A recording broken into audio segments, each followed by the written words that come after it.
Climate scientists and Caribbean leaders are sounding the alarm as new United Nations data confirms 2024 as the hottest year ever recorded, marking an unprecedented second consecutive year of record-breaking global temperatures. Dr. James Fletcher describes the findings as disturbing, noting that 2024 shattered records throughout the year.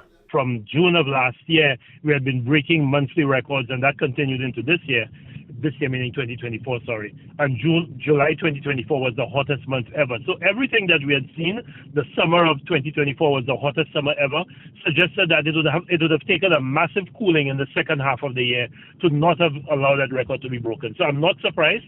It's depressing because 2023 broke the 2016 record for hottest year ever by a wide margin. So for 1 year later, for 2024 to break that record again by a significant margin is quite depressing, quite ominous. It means that we're at a point now where we didn't think we would get to for some time. We're breaking all sorts of temperature records, all sorts of desktop predictions and simulations for ice melting, sea level rise, you name it. Unfortunately, we are breaking it, and all of these records we're breaking are bad records. The situation is particularly concerning for small island developing states as global temperatures have temporarily reached the critical 1.5 degrees Celsius threshold established in the Paris Agreement. While this breach isn't yet permanent, Fletcher warns the window for action is rapidly closing. And unless we see some drastic, unprecedented decarbonization in the major industrialized countries, so these countries moving away from using fossil fuels to generate energy, countries like Russia, like China, like India, the United States, the European Union, those big emitters, Japan, unless we see the kinds of cuts that we saw during COVID when the entire economy shut down, we are going to permanently breach 1.5. So it does not look promising. That means that as small island developing states, we have to step up our advocacy, step up our mobilization. We have to ensure that everybody's involved, civil society, everyone. This can't be a fight for just governments and technical people. Every person has a stake in this, and they have to see this as their fight because really we're fighting for our survival. Fletcher also highlighted a significant shortfall in climate finance, noting that while annual needs exceed $1 trillion for adaptation, loss and damage, and mitigation efforts, only $300 billion was committed at recent climate talks in Baku.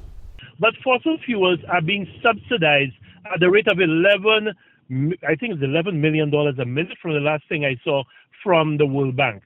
So there are heavy subsidies going into fossil fuels, which is why fossil fuels are still viable and still attractive. If we remove the fossil fuel subsidies, we will find that solar energy, wind energy, even geothermal with its high upfront costs, and battery storage then become much more attractive financial solutions. But we're not moving in that direction because there is just so much vested interest in the fossil fuel sector. There are people whose economies, whose livelihoods, whose lifestyles are based on fossil fuels. There are countries who, if you take away fossil fuels, their economies will not start to stagger, will not do well. So they do not want that fossil fuel industry to die.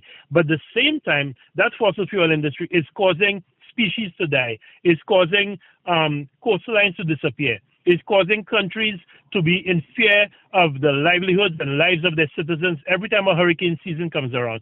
But unfortunately, the rich industrialized countries are the ones holding the handle. We're holding the blade. And, we don't have the influence in these international circles that we should have to be able to effect the change that needs to be effected. Regarding technological solutions like geoengineering, Fletcher expressed skepticism, pointing instead to the need to address fossil fuel subsidies and transition to renewable energy sources. Fletcher has been appointed CARICOM Climate Envoy with effect from January 1st, 2025, last week. Joachim Duplessis, HDS News Force.